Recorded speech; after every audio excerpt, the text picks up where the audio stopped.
Казкові хвилини від Катерини.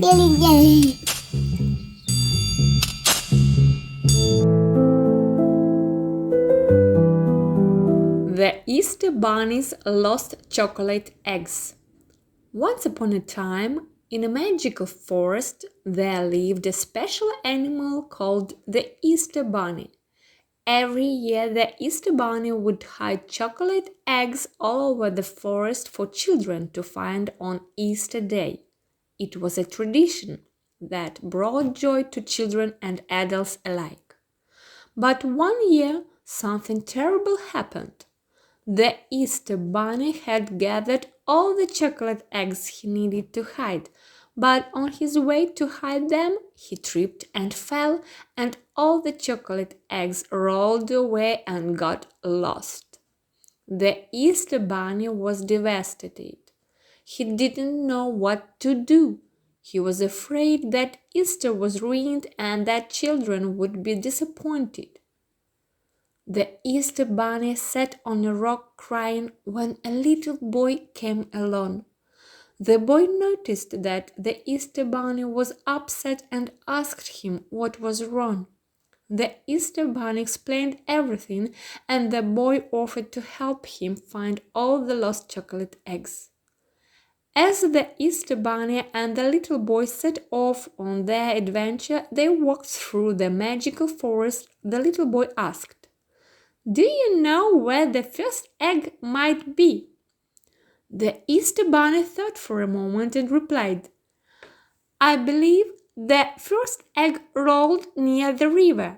We'll have to cross a few bridges to get there, but be careful, they can be rickety." The little boy nodded and they continued their journey. As they walked, they came across a family of squirrels. The Easter Bunny politely asked if they had seen any chocolate eggs, but the squirrels only chattered and scurried up the trees. The Easter Bunny and the little boy continued on and soon reached the river.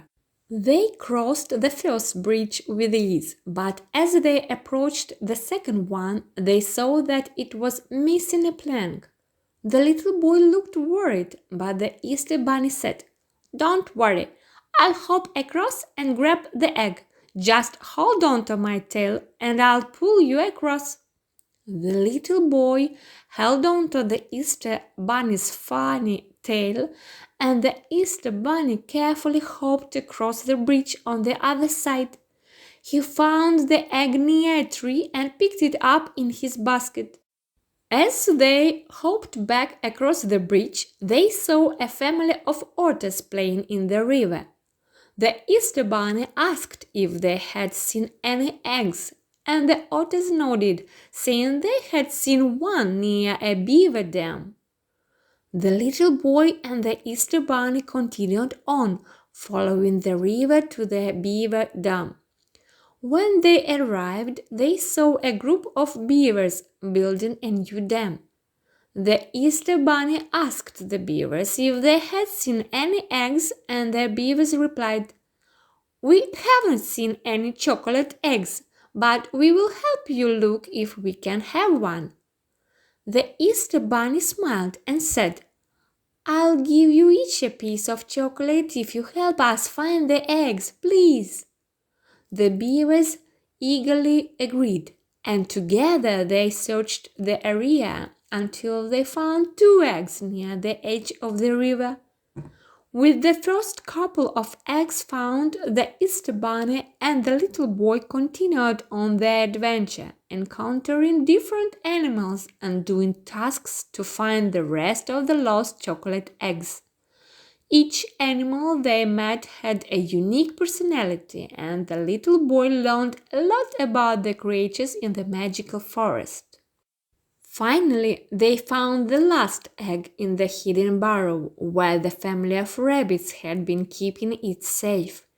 The little boy was excited and said, "We did it! We found all the eggs. The Easter Bunny smiled and replied, Yes, and we couldn't have done it without your help. Thank you very much for being my friend and saving Easter. You are a very polite boy. The Easter Bunny was overjoyed.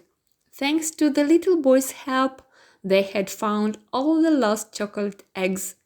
The boy and the Easter Bunny returned to the Easter Bunny's house, and the Easter Bunny started hiding the chocolate eggs again.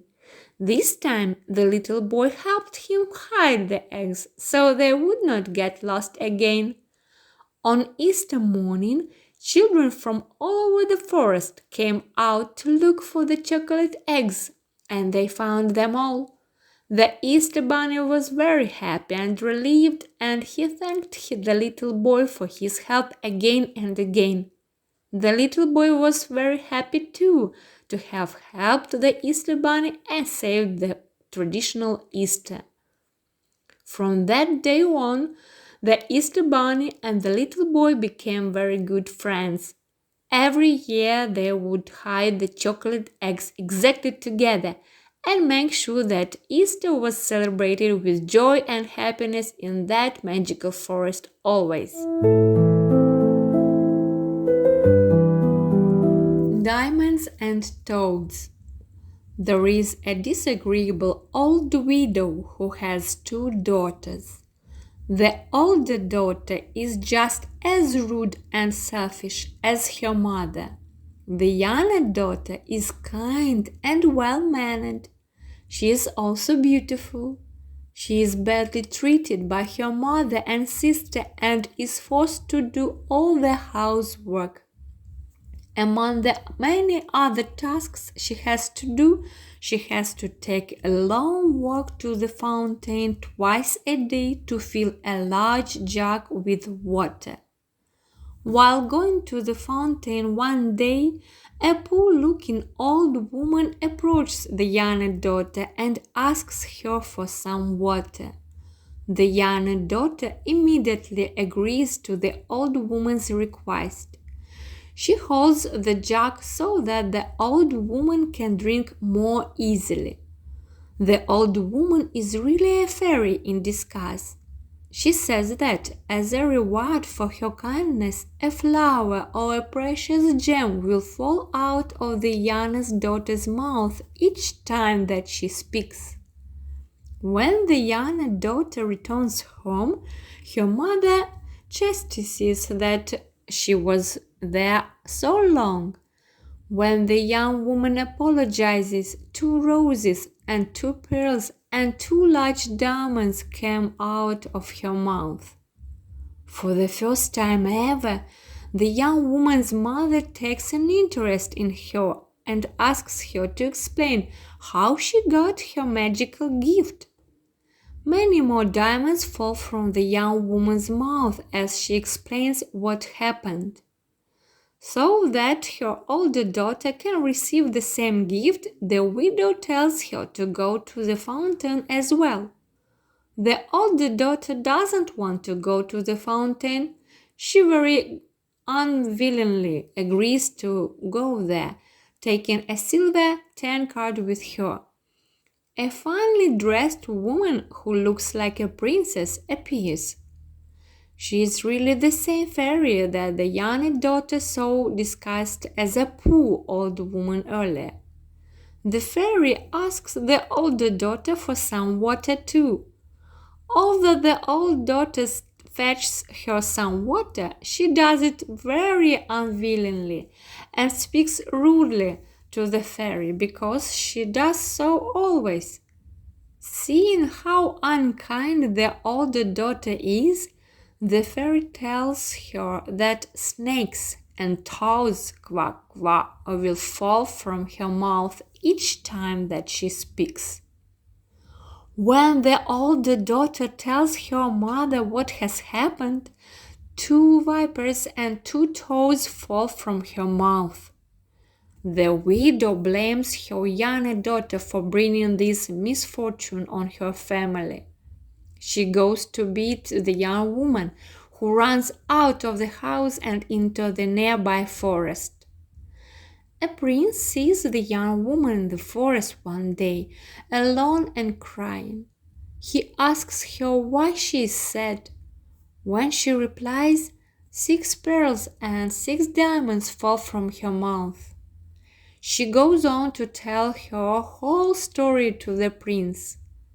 Knowing that he could not find a more beautiful or wealthier woman anywhere, the prince takes the young woman back to his castle and marries her.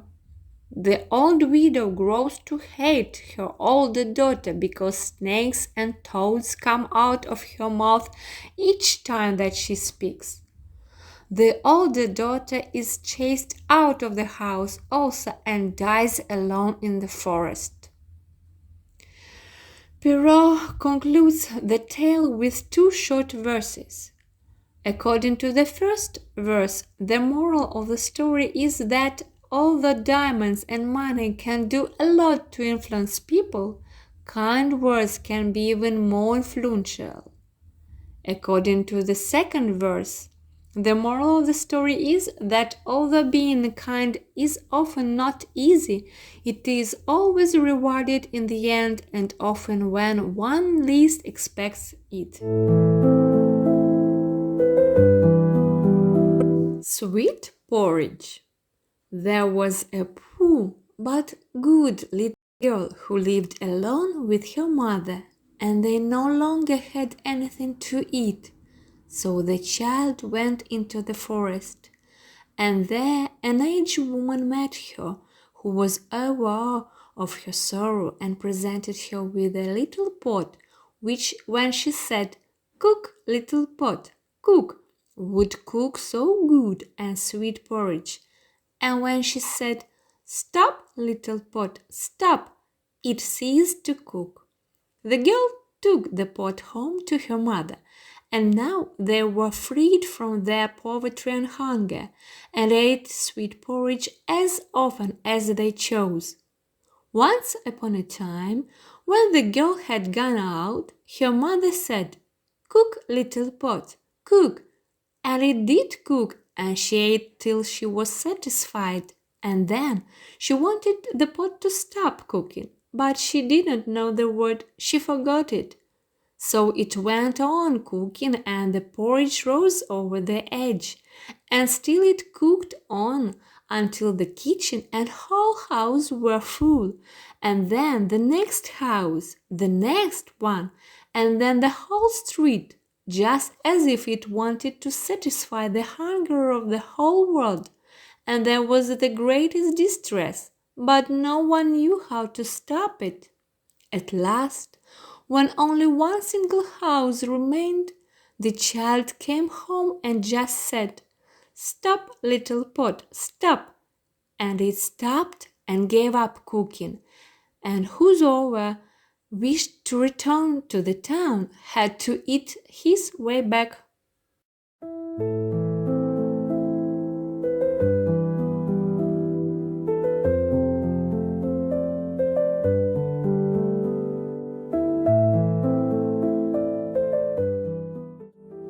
Bedtime poems. Twinkle, twinkle, little star, how I wonder what you are, up above the world so high, like a diamond in the sky.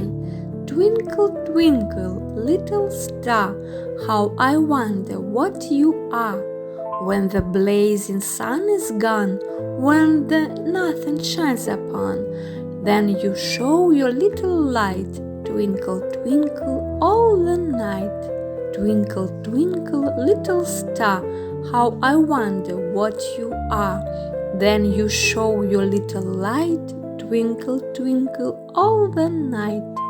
Twinkle, twinkle, little star, how I wonder what you are. Starlight, star bright, first star I see tonight. I wish I may, I wish I might have the wish I wish tonight. When I lay down in my sleepy bed, round my chin tightly go the snug sheets. I feel so warm that I am almost asleep when I lay down in my sleepy bed. When I lay down in my sleepy bed, I have nothing to fear, though in the darkness I can near see her body. I can still make out her sweet head. I have nothing to fear, since Mom is always so near when I lay down in my sleepy bed. When I lay down in my sleepy bed, soon out go all the dim lights. Chairs now become soldiers in the fury of battle at its heights. But I have nothing to fear, since Mom is still so near when I lay down in my sleepy bed. When I lay down in my sleepy bed, soon I breathe deeply, relaxing as I lay, my eyelids saying sleep. Still I have nothing to fear, since Mom is ever so near when I lay down in my sleepy bed. When I lay down in my sleepy bed, shadows now become shapes, the shapes now become apes. The apes love to dance and rattle as I lay still and dare not tattle, but I have nothing to fear, since Mom is somewhere so near as I lay down in my sleepy bed. As I lay so still in my sleepy bed, a puff of warm wind gently lifts me, carrying me onward with all of its might, with the help of the moonbeams who whisk me forward in great delight. The fairies of the moon, the warm wind, onward we go, on right through the dark night when I lay down in my sleepy bed. When I lay down in my sleepy bed, oh, how many eyes do soon open, and out my bedside window I see the golden sun. He peeks above the trees on the horizon just to make my night so fun when I lay down in my sleepy bed.